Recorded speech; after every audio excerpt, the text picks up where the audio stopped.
Hi, I'm Donna Taylor with Living in Central Mississippi, and in today's video, I'm going to cover everything you need to know about Ridgeland, Mississippi. I'll give you the pros and the cons to living in Ridgeland. If you've been recently relocated to Jackson, Mississippi, don't fret. Ridgeland might be a great option for you, depending on what you're looking for. But first, let's talk about where it's located. Ridgeland is the neighboring city just to the north of Jackson, Mississippi, which Jackson is the capital city of Mississippi. Ridgeland is sandwiched right between Jackson and Madison. Ridgeland is its own city, so it has its own police department, schools, water. In other words, it doesn't share any of these things that plague the city of Jackson.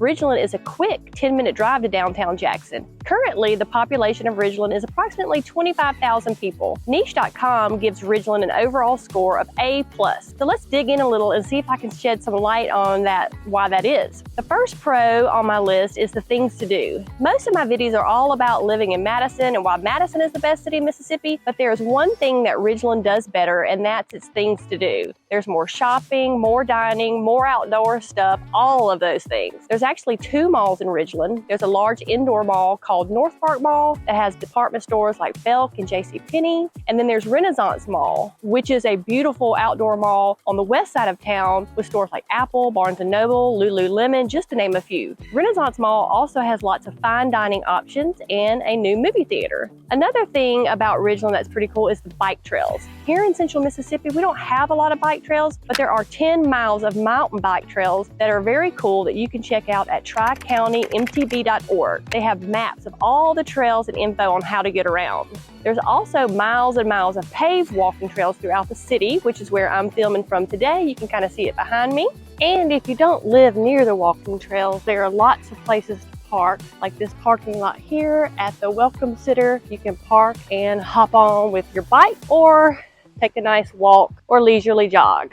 The second pro for Ridgeland is the cost of living. You can get a little more housing bang for your buck in Ridgeland versus Madison. There are currently 49 active listings in Ridgeland, ranging in price from $99,000 all the way up to $1.7 million. But the average sold price over the last 6 months is actually $389,000. Generally speaking, the more expensive, higher-end listings are on the west side of Ridgeland near the Costco and Renaissance Mall, except maybe for a few homes that are located on the reservoir, which are beautiful waterfront homes. Those are on the east side of town. And if you're not familiar with the res, be sure you check out one of my videos. It's a 33,000 acre lake in town with lots of things to do on it. And the third thing that's great about the city of Ridgeland is simply the proximity to Jackson. Since it's the closest city to Jackson's north side, it's super easy to get anywhere quickly. Even the airport is just a short 20-minute drive.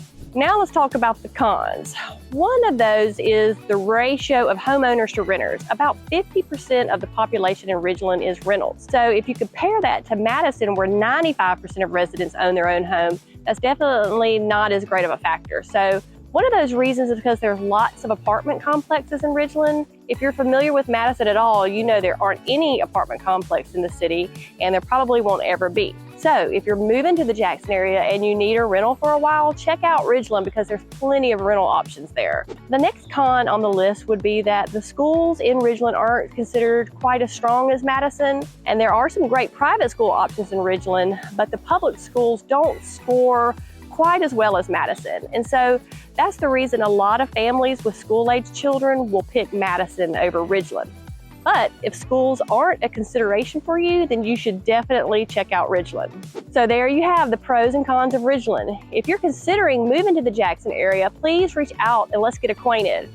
And make sure you check out our website at taylorgroupms.com. It has all the listings in our MLS. And if you enjoyed this video, be sure to subscribe to our channel. Thanks, and see you on the next video.